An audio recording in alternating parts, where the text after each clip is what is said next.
आज के इस स्टडीज के इस लेक्चर में बात होगी गर्लफ्रेंड के लिए, बॉयफ्रेंड के लिए, या जो लोग लिव इन रिलेशनशिप में रह रहे हैं या जो लोग लिव इन रिलेशनशिप में रहने वाले हैं। क्योंकि समय समय पर कोर्ट जजमेंट देती है और एक कानून बन जाता है और उसके अकॉर्डिंग फिर आपको आगे चलना पड़ता है।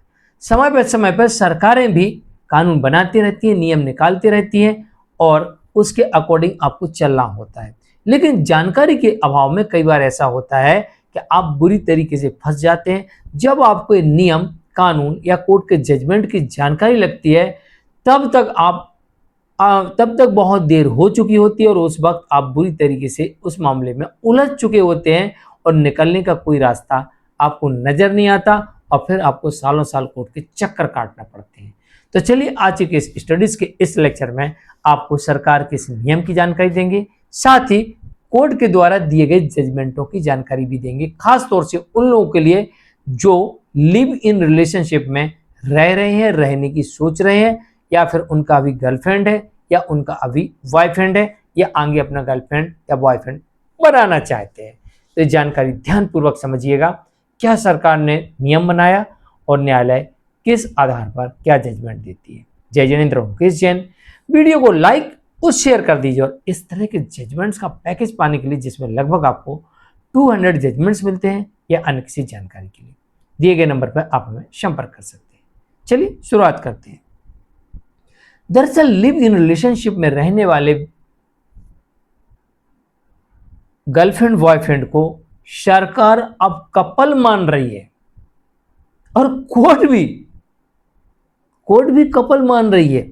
देखो क्या हो रहा है, जो अभी जनगणना हो रही है तो जनगणना में जो 2027 में जो आगामी जनगणना होने वाली है इसमें एक शेड्यूल आया है और इसमें एक नियम आया है और इसमें यह कहा गया है कि यदि कपल लंबे समय से साथ रह रहा हो तो वे वैवाहिक स्थिति के तहत फॉर्म भर सकते हैं। यानी कि अब जो लड़का लड़की बिना शादी के एक साथ रह रहे थे, लिव इन रिलेशनशिप में रह रहे थे, लेकिन लंबे समय से रह रहे थे, तो उन्हें फॉर्म भरना होगा और उसमें क्या लिखना होगा कि हम मैरिड हैं। तो कोर्ट ने क्या जजमेंट दिया ये भी सुन लो।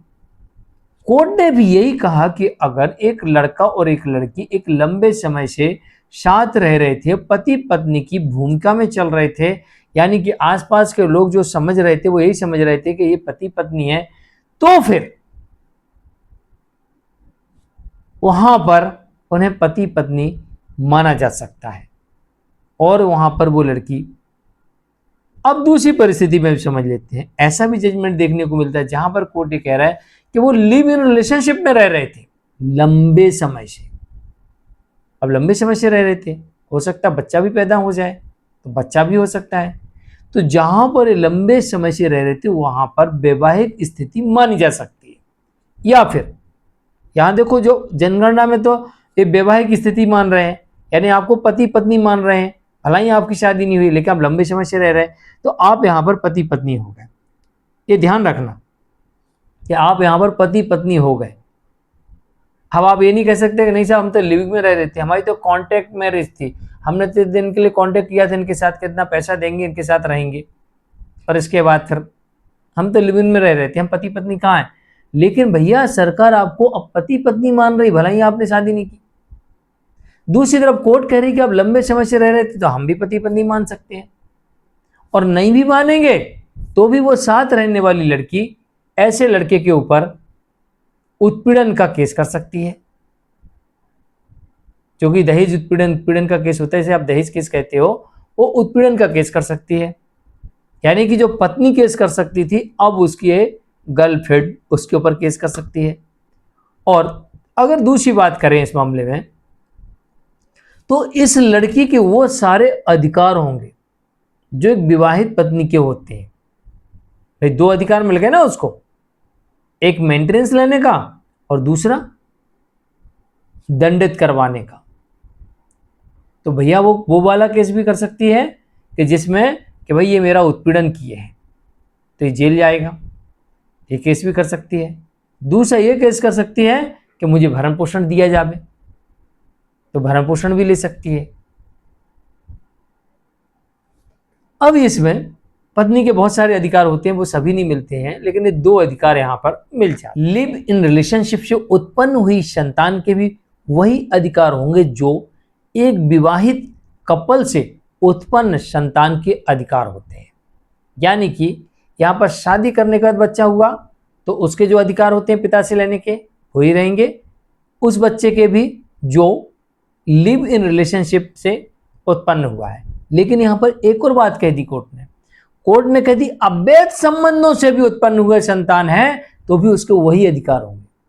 मतलब अवैध संबंध थे आपके, उससे उत्पन्न हुए तो भी वही अधिकार होंगे, लिविंग से उत्पन्न हुई संतान है तो भी वही अधिकार होंगे, और शादी के बाद कपल से उत्पन्न हुए हैं तो भी वही अधिकार होंगे।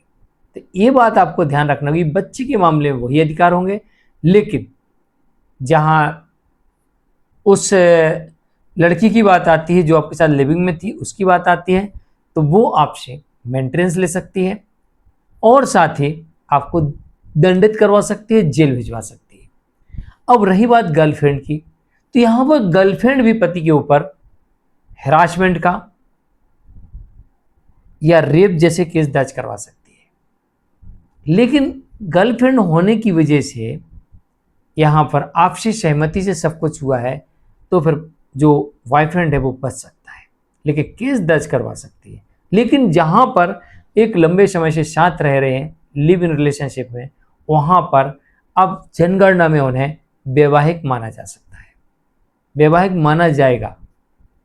और उधर कोर्ट ने भी कह दिया कि हम भी उसी तरीके से ट्रीट करेंगे जैसे एक वैवाहिक कपल रहता है। तो जानकारी आप सबको होना चाहिए। मैं हूं केस जैन, आज के लिए इतना ही। नमस्कार।